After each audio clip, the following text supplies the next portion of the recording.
त्रिशूल एजुकेशन में आपका स्वागत है। मैं हूं विनोद मियां।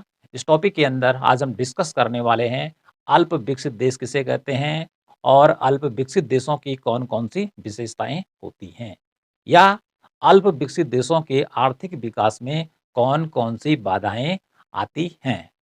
तो इस टॉपिक को हम बहुत ही सरल शब्दों में इस लेक्चर के अंदर समझेंगे। तो इस लेक्चर को शुरू करने से पहले मेरी आपसे रिक्वेस्ट है कि हमारा दूसरा चैनल है, उस चैनल का लिंक हमने डिस्क्रिप्शन बॉक्स में दे रखा है। उसमें बहुत ही मज़ेदार और शानदार वीडियो हैं। प्लीज़ आप उनको देखिए और उसका भी आनंद लीजिए इकोनॉमिक्स पढ़ने के साथ-साथ।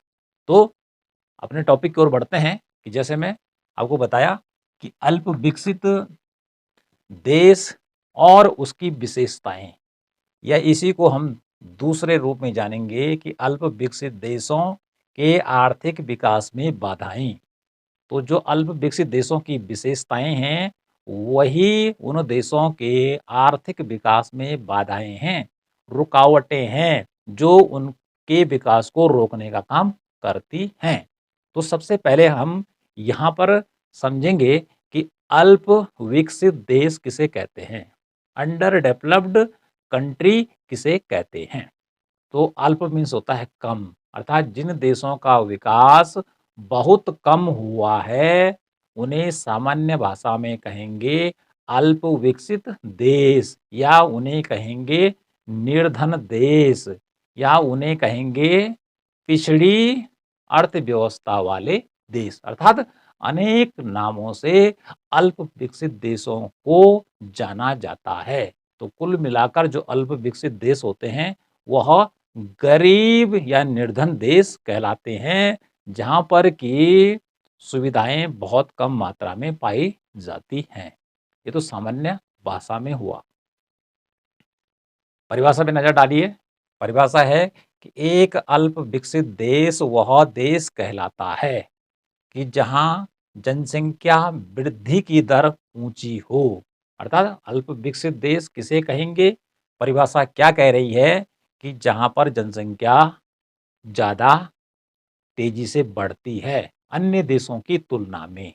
ओके, पर्याप्त मात्रा में प्राकृतिक संसाधन उपलब्ध हों। अर्थात इस प्रकार के जो देश हैं, उनमें प्राकृतिक संसाधन, चाहे पानी है, चाहे खनिज पदार्थ हैं, चाहे जंगल हैं, वह यहाँ पर पर्याप्त मात्रा में उपलब्ध होते हैं। नेचुरल जो रिसोर्सेज हैं, जो खनिज पदार्थ हैं, वो सारे यहाँ पर उपलब्ध होते हैं, किंतु उनका पूर्ण उपयोग न होने के कारण उत्पादकता व आय का स्तर निम्न होता है। नेचुरल रिसोर्सेस होते हैं, लोहा होता है, तांबा होता है, कोयला होता है, खनिज तेल होता है, लेकिन उसके बारे में यहाँ पर जानकारी का अभाव होता है, या तकनीकी नहीं होती है कि उसको निकाला जा सके, या निकाला भी जा रहा है तो बहुत कम मात्रा में निकाला जा रहा है, जिससे क्या होता है कि उत्पादकता, जो प्रोडक्शन है, वह कम हो जाता है। और जब आदमियों की उत्पादकता या उत्पादन वह कम करेंगे, तो उससे उनकी आय का स्तर भी निम्न होगा। अर्थात कम उत्पादन करेंगे तो मजदूरी भी क्या मिलेगी, कम मिलेगी। ठीक है, तो जिससे उनकी आय क्या होगी, कम होगी। तो कुल मिलाकर कहने का अर्थ क्या है, इस परिभाषा के अंदर अल्प विकसित देश वो देश कहलाएंगे कि जहाँ पर जनसंख्या बहुत तेजी से बढ़ती है, भारी मात्रा में वहाँ पे जनसंख्या पाई जाती है, प्राकृतिक संसाधन वहाँ पे पर्याप्त मात्रा में उपलब्ध होते हैं, किंतु उनके बारे में ज़्यादा जानकारी नहीं होती है, या उनके पास निकालने की तकनीकी नहीं होती है। अगला इसी में आता है कि यहाँ पर जो उत्पादकता होती है, चाहे कृषि के क्षेत्र में है, चाहे औद्योगिक उत्पादन के क्षेत्र में है, वह बहुत कम होती है, जिससे इनकी आय क्या होती है, अर्थात इन देशों के लोगों की जो प्रति व्यक्ति आय होती है, वह विकसित देशों की तुलना में बहुत ही कम होती है। तो इस प्रकार के देश कहलाते हैं अल्प विकसित देश, और इन्हीं देशों को दूसरा नाम दिया गया है विकासशील देश। ओके, तो ये तो हो गई परिभाषा, सामान्य परिभाषा, इसको आप याद कर लेंगे। अगला आता है यूएनओ, यूनाइटेड नेशंस ऑर्गेनाइजेशन अर्थात संयुक्त राष्ट्र संघ की एक रिपोर्ट में कहा गया है कि अल्प विकसित देश कौन होंगे, कौन हो सकते हैं। तो संयुक्त राष्ट्र संघ ने क्या परिभाषा दी है?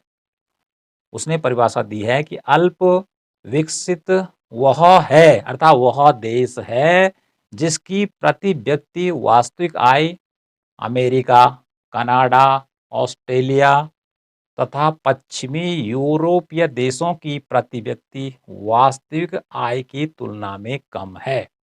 तो संयुक्त राष्ट्र संघ की रिपोर्ट क्या कह रही है? ये कह रही है कि अल्प विकसित देश वह हैं कि जिनकी प्रति व्यक्ति वास्तविक जो आय है वह किससे कम है?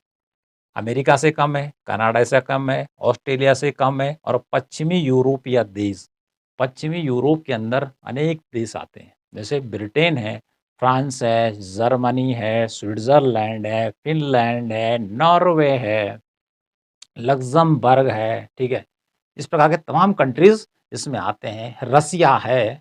तो इन पश्चिमी यूरोपीय देशों की तुलना में जैसे और अमेरिका महाद्वीप की भी बात कर दी इसने, अमेरिका महाद्वीप में अमेरिका भी आता है, कनाडा भी आता है और ऑस्ट्रेलिया एक महाद्वीप भी है और पूरा देश भी है। तो इन देशों की तुलना में जो अल्प विकसित देश होते हैं उनकी जो प्रति व्यक्ति वास्तविक आय होती है वह कम होती है। जैसे अपना देश है भारत, हमारा देश है, तो हमारे देश में जो वर्तमान में प्रति व्यक्ति आय है वह यदि डॉलर में बात की जाए तो वह आती है $1947 प्रति व्यक्ति। $1947 प्रति व्यक्ति भारत में प्रति व्यक्ति आय है, जबकि अमेरिका में जो प्रति व्यक्ति आय है वह $60,000 के आसपास है। कितना? 60,000। तो यदि हम $20,000 मान लें भारत की, तो 3 गुना जो इनकम है एक आदमी की वो अमेरिका में ज़्यादा है। तो इसलिए जो अमेरिका है वह विकसित देश है और जबकि हमारा जो देश है भारत वह अल्प विकसित देश है। तो इस प्रकार से जो अल्प विकसित या विकसित हैं इन दोनों देशों के बीच तुलना की जाती है। तो जिनकी आय ज़्यादा होती है, जहाँ पर सुविधाएं ज़्यादा हैं, उन देशों को कहते हैं विकसित देश और जहाँ पर इनकम कम है, प्रति व्यक्ति वास्तविक आय कम है, उन देशों को कहते हैं अल्प विकसित देश या गरीब देशों के नाम से इनको जाना जाता है। तो यह भी बहुत ही सरल परिभाषा है, लेकिन यहाँ पर आ रहा है प्रति व्यक्ति वास्तविक आय। तो प्रति व्यक्ति आय किसे कहते हैं इसको समझना भी बहुत जरूरी है। वह किसी देश की क्या होती है? औसत आय होती है, प्रति व्यक्ति औसत आय होती है। और वो कैसे निकाली जाती है? वह निकाली जाती है कि उस देश की टोटल नेशनल इनकम एक साल में कितनी है, देश की राष्ट्रीय आय एक साल में कितनी है और उसमें भाग देना है उस देश की कुल जनसंख्या से, ठीक है। और उसके बाद जो भागफल आएगा वह कहलाता है प्रति व्यक्ति आय। जैसे आप देखिए कि भारत की राष्ट्रीय आय माना कि 100 रुपया है एक साल की, एक साल में भारत की टोटल जो नेशनल इनकम है वह है कितना? 100 रुपया। और लोग कितने रहते हैं इंडिया में टोटल? माना कि लोग रहते हैं 20, तो 20 का भाग देना है 100 में। इस प्रकार से 20 पंजे अर्थात प्रति व्यक्ति जो आय होगी वह 5 रुपया होगी। तो इस प्रकार से प्रति व्यक्ति आय को निकाला जाता है। यहाँ पर आ रहा है वास्तविक आय। तो वास्तविक आय को भी समझना बहुत जरूरी है। तो वास्तविक आय कैसे निकाली जाती है? यहाँ पे देखिए 2016 माना कि आधार वर्ष है, स्थिर कीमतों पर वास्तविक आय की गणना की जाती है, ठीक है। जिसे हम आधार वर्ष कहते हैं किसकी भाषा में? सांख्यिकी की भाषा में। और एक होता है चालू वर्ष, वर्तमान वर्ष। तो हमेशा जो वास्तविक आय निकाली जाती है वह निकाली जाती है आधार वर्ष की कीमतों से तुलना करके, ठीक है। तो सरकार आधार वर्ष घोषित करती है। जैसे भारत में आधार वर्ष जो वर्तमान अभी चल रहा है वो 2011-12 है, ठीक है। अभी यहाँ पर उदाहरण द्वारा समझिए कि माना कि किसी व्यक्ति की आय 100 रुपया है 2016 में, 100 रुपया है और वो क्या करता है? गुड्स लिखा है, गुड्स मीन्स होता है वस्तुएं। वो क्या करता है, 20 वस्तुएं क्रय करता है और प्रत्येक वस्तु का मूल्य 5 रुपया है। तो 20 गुणा 5 अर्थात 100 रुपया। ओके, तो उसने 20 वस्तुएं खरीदी और 5 रुपये हर वस्तु का मूल्य है। तो 20 को 5 से मल्टीप्लाई करेंगे तो 100 रुपया हो गया। ओके, ये तो हो गया आधार वर्ष की कीमत 5 रुपया है और वस्तु में वो खरीद रहा है 20, उसकी इनकम हो गई 100 रुपये, यहाँ पे खत्म। ठीक है, एक छोटा सा उदाहरण है। अब देखिए, अब आता है 2021 आगे चलकर, और उसी व्यक्ति की जो इनकम है वो बढ़कर 500 रुपया हो जाती है। इसकी तुलना में 100 रुपये की तुलना में 500 रुपये हो जाती है। ठीक है, और अब वह वस्तुएं क्या करता है, खरीदता है। लेकिन वस्तुएं वह 20 ही खरीदता है, पहले 20 खरीद रहा था और वस्तुएं वही हैं, खरीदता है। लेकिन यहाँ पर मूल्य बढ़कर 25 रुपया हो जाता है। कितना जाता है, 25 रुपया हो जाता है। तो 20 को 25 से मल्टीप्लाई करेंगे तो कितना हो जाएगा, 500 रुपये। तो पहले भी क्या कर रहा, 2016 में 20 वस्तुएं क्रय कर रहा था।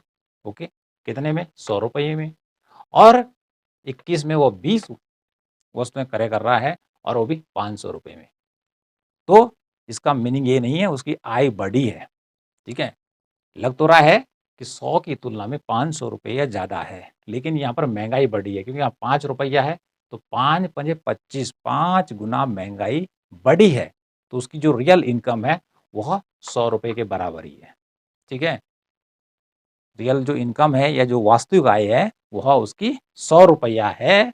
यही कहलाती है वास्तविक आय। केवल कीमतों में वृद्धि होने के कारण ऐसा लग रहा है कि उसकी इनकम बढ़ चुकी है। इनकम तो जरूर बढ़ी, लेकिन क्या हुआ, प्राइस भी बढ़ गया। इसलिए 20 वस्तुएं पहले 100 रुपये में क्रय कर रहा था और वर्तमान में भी 20 वस्तुएं ही वह क्रय कर पा रहा है।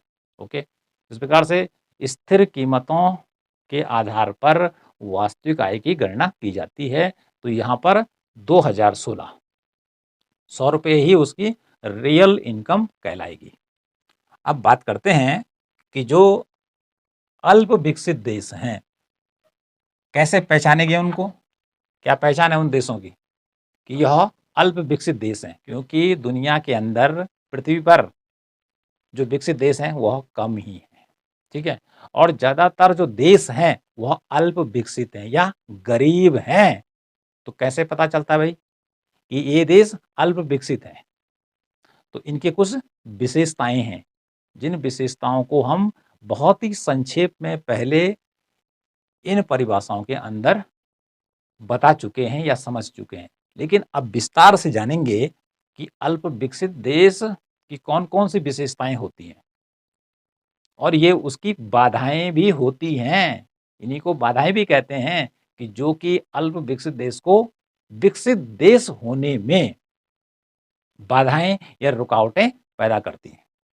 तो पहला हमने यहाँ पे विशेषता लिखी हुई है, प्रति व्यक्ति निम्न आय। अर्थात जो अल्प विकसित देश हैं इनको गरीब देश कहते हैं। और यहाँ पर जो प्रति व्यक्ति आय होती है, मतलब एक आदमी की जो इनकम होती है एक साल में, वो बहुत कम होती है।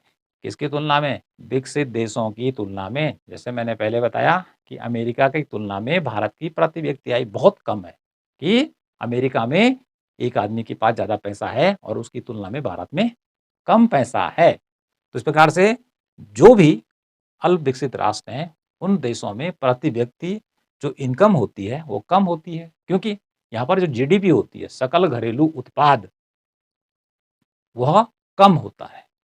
जीडीपी कम होता है अर्थात वस्तुओं सेवाओं का कम प्रोडक्शन होता है। तो जब कम प्रोडक्शन होगा तो जो आय है वह भी कम ही उत्पन्न होगी या जनरेट होगी, जिससे अल्प विकसित देशों में प्रति व्यक्ति जो आय होती है वह निम्न होती है, अर्थात बहुत ही कम होती है, कि जिसमें सामान्य व्यक्ति अपने जीवन की आवश्यकताओं को पूरा करने में भी समर्थ नहीं हो पाता है।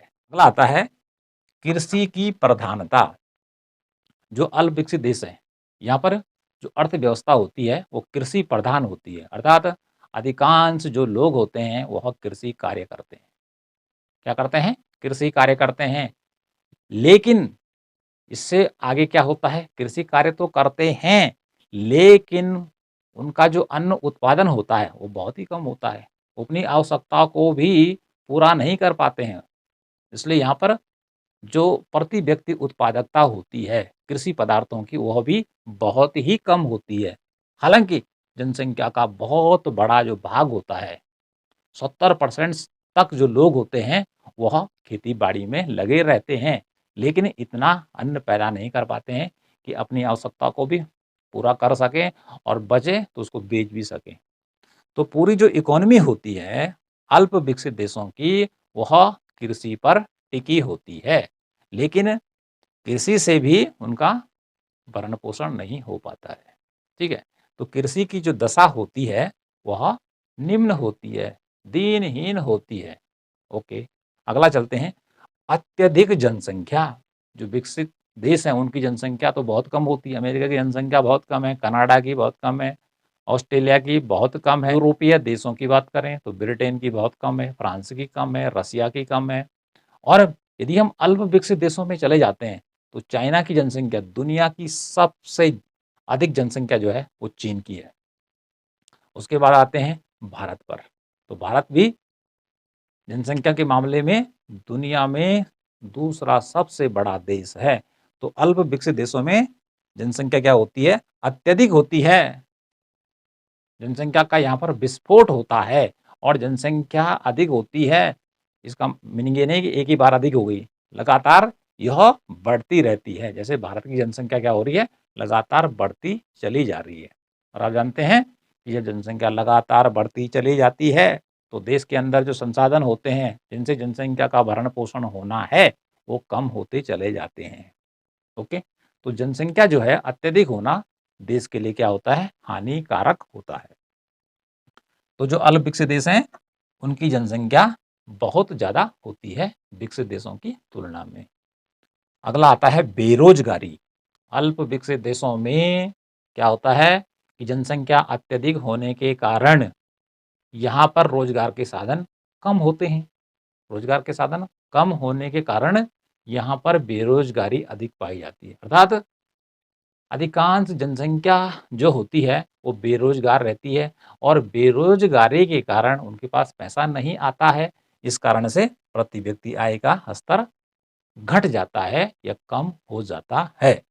ठीक है, तो यहाँ पे भारी मात्रा में बेरोजगारी पाई जाती है। कहाँ पर, अल्प विकसित देशों में। अल्प विकसित देश कौन से हैं, भारत है, अल्प विकसित देश है, पाकिस्तान है, अल्प विकसित देश है, चीन है, अल्प विकसित देश है, बांग्लादेश अल्प विकसित देश है, बर्मा अल्प विकसित देश है। अफ्रीका के तमाम जो मुल्क हैं सारे के सारे अल्प विकसित देश हैं।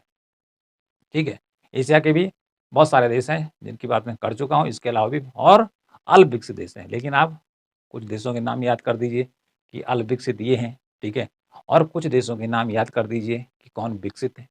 ओके, तो अमीर देश हैं विकसित और गरीब देश हैं अविकसित। अगली विशेषता की बात करते हैं, वो है प्राकृतिक संसाधनों का अल्प विदोहन।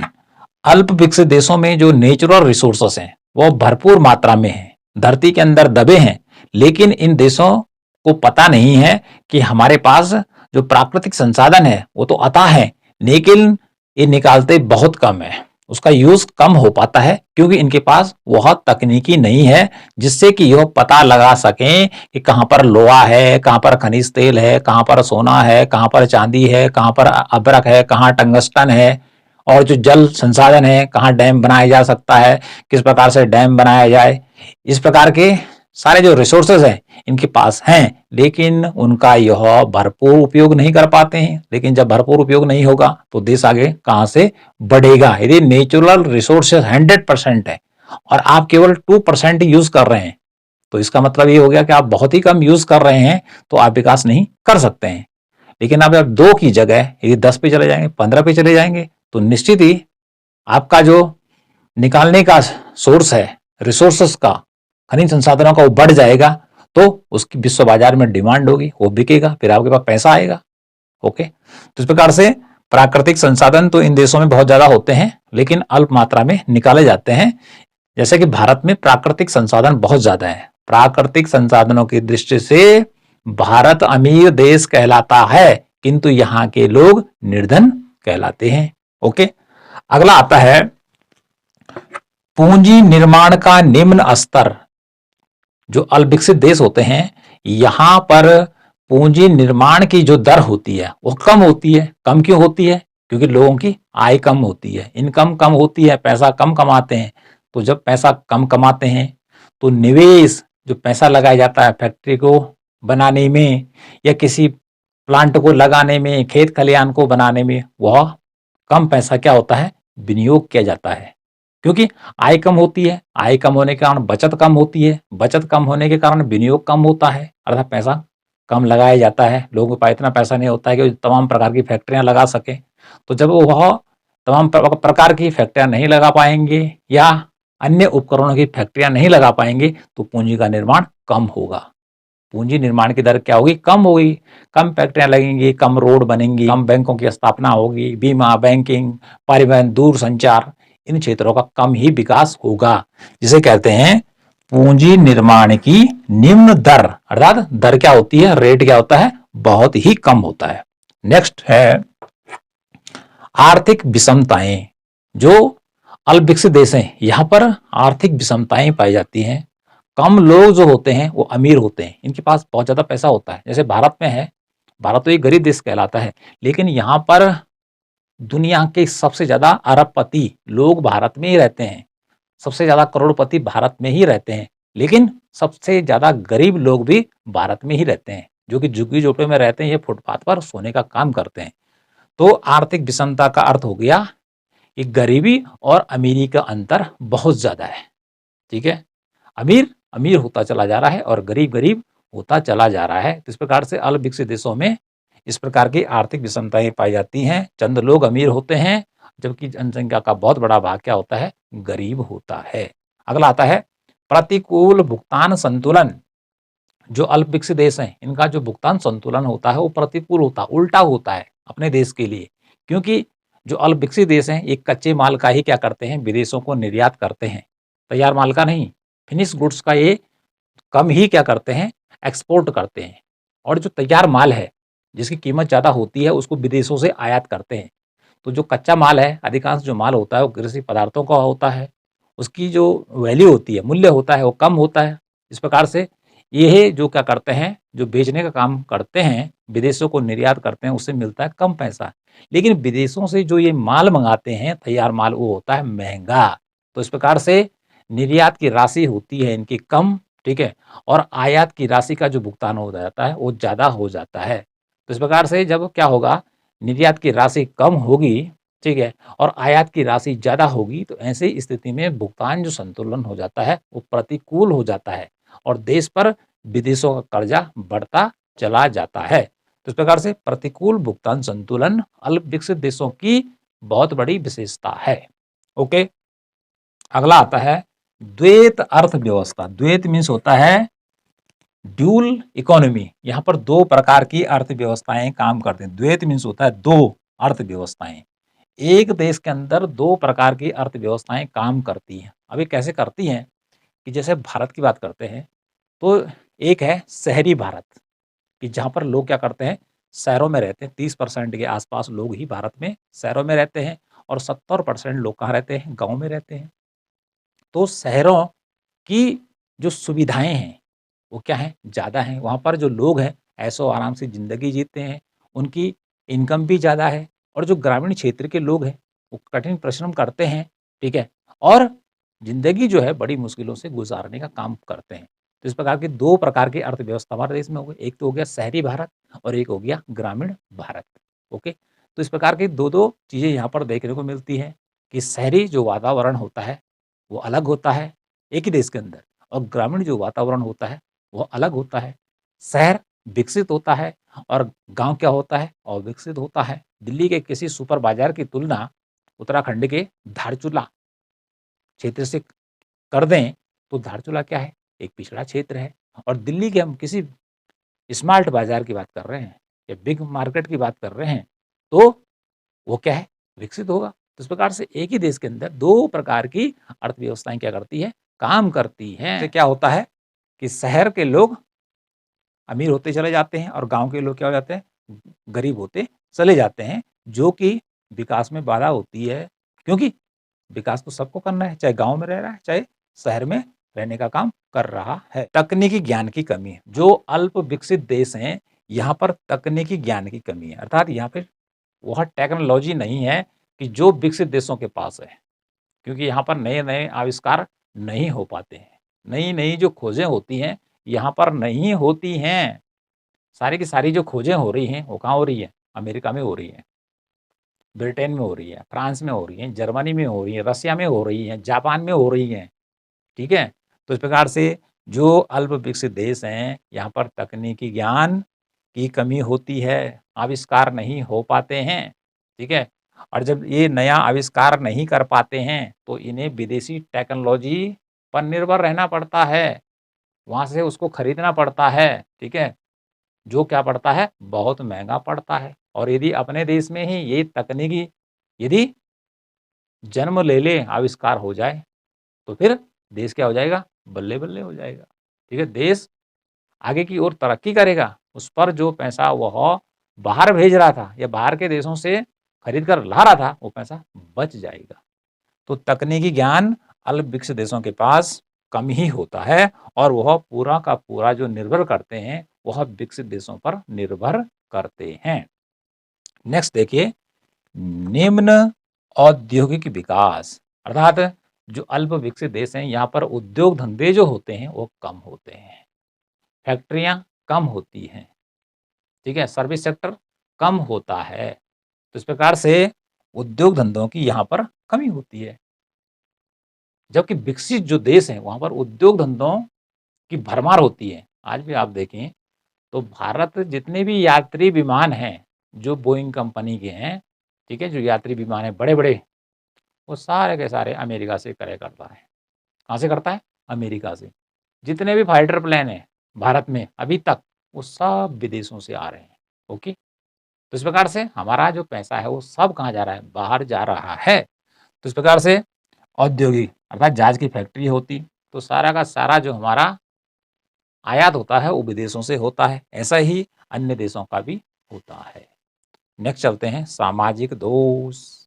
अगला आता है कि जो अल्प विकसित देश हैं, गरीब देश हैं, यहाँ के लोगों की जो खोपड़ी होती है, वो भी क्या होती है? बहुत ही गरीब होती है। यहाँ के जो सामाजिक रीति-रिवाज़ होते हैं, वह इन देशों के विकास में बाधा उत्पन्न करते हैं।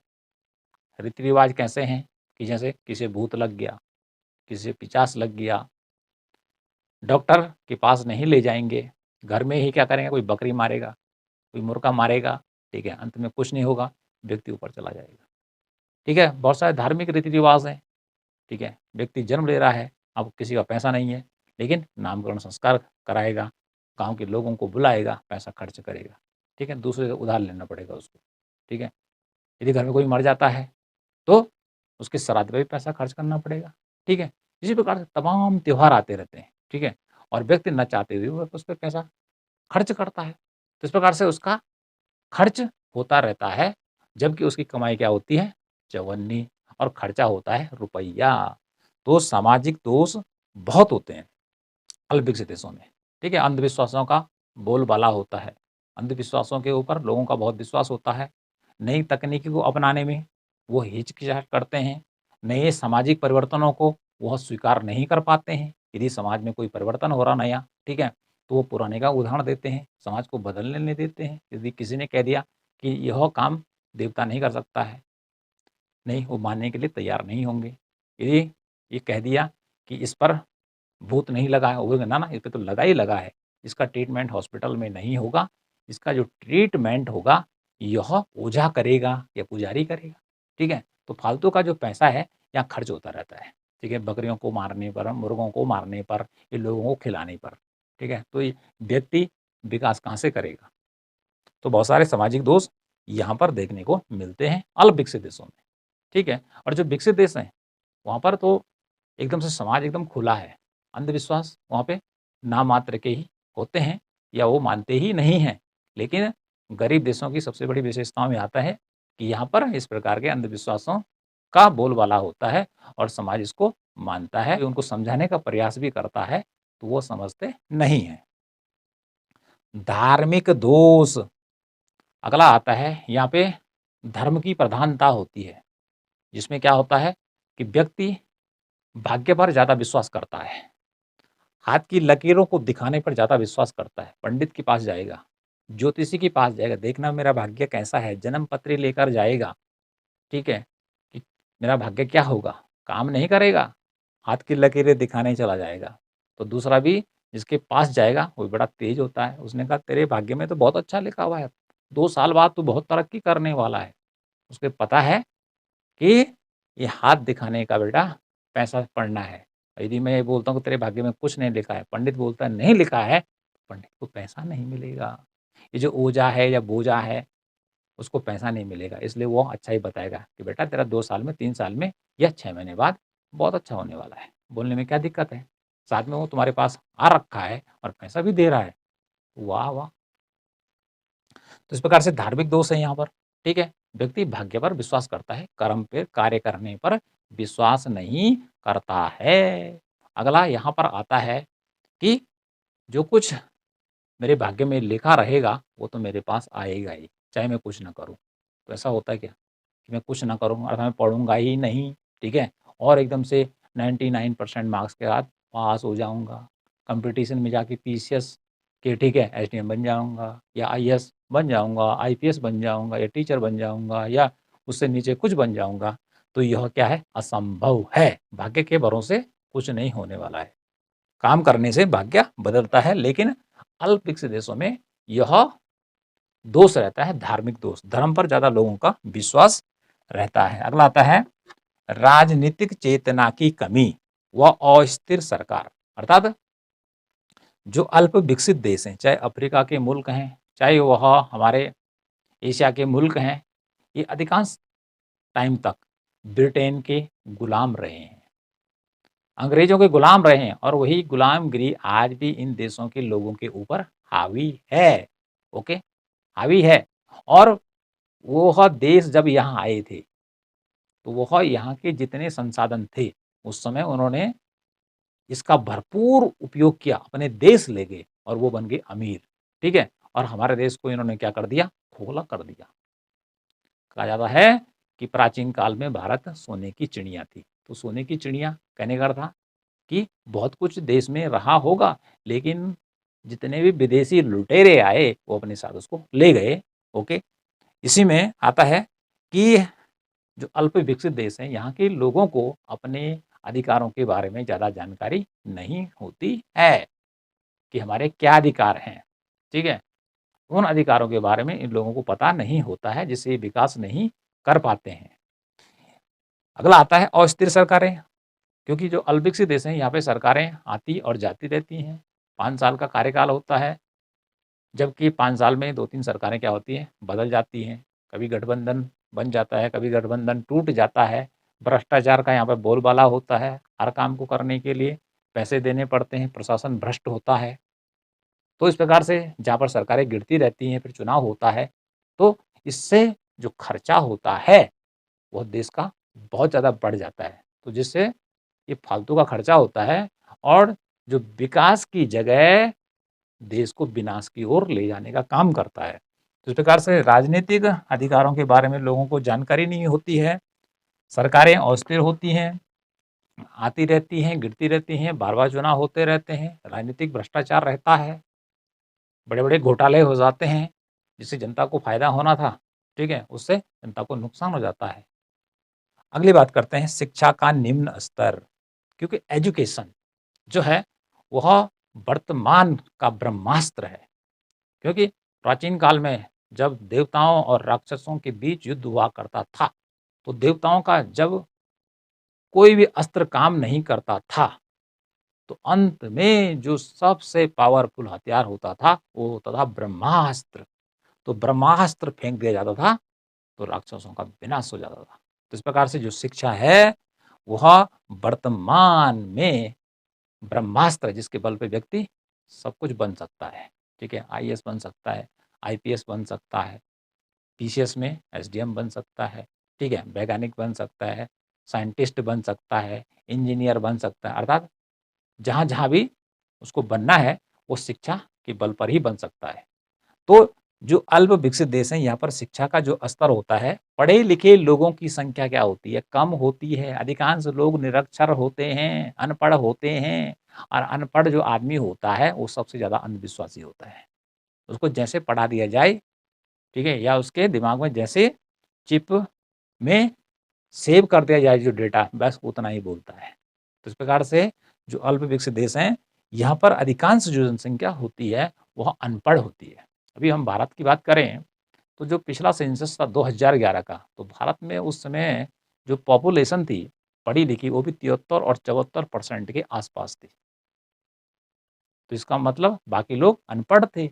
इसके अलावा जब जनगणना की जाती है, तो उन लोगों को भी साक्षर मान लिया जाता है कि जो अपना नाम लिखना जान लेते हैं। तो आप समझ सकते हैं, जो केवल अपना नाम लिख सकता है, तो वो किसी जॉब को प्राप्त कर सकता है, किसी कॉम्पिटिशन में बैठ सकता है, उसके पास तो कोई क्वालिफ़िकेशन है ही नहीं।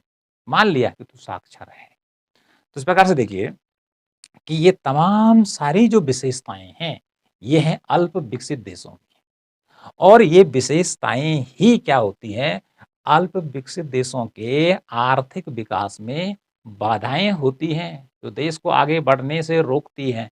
और यदि इन विशेषताओं, या इन बाधाओं में कमी कर दी जाए, तो जो अल्प विकसित देश हैं, एक समय ऐसा आएगा कि वो भी विकसित बन जाएँगे। जैसे अमेरिका की बात हम कर रहे हैं, या हम कनाडा की बात कर रहे हैं, क्या ये जन्म से ही क्या अमीर थे?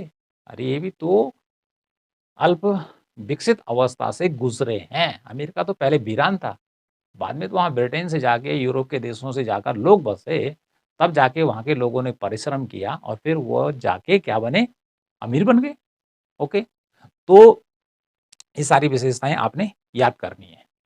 तो इस टॉपिक में आज मैंने आपको क्या बताया? एक बार रिपीट कर लेते हैं। ये 2 चीज़ें एक ही हैं कि अल्प विकसित देश और उसकी विशेषताएँ, या अल्प विकसित देशों के आर्थिक विकास में बाधाएँ। तो सबसे पहले हमने आपको बताया कि अल्प विकसित देश किसे कहते हैं, और उदाहरण बता दिए आपको कि अल्प विकसित देश कौन-कौन से हैं, ठीक है? यहाँ पे परिभाषा भी लिख दी, यहाँ पे यूएनओ की परिभाषा भी लिख दी। यहाँ पर आपको विशेषताएँ बता दी कि कौन-कौन सी विशेषताएँ होती हैं अल्प विकसित देशों की, और यही विशेषताएँ क्या होती हैं, बाधाएँ होती हैं। तो इनको आप याद कीजिए और निश्चित तौर पे आपका जो कॉन्सेप्ट है वह क्लियर हो जाएगा।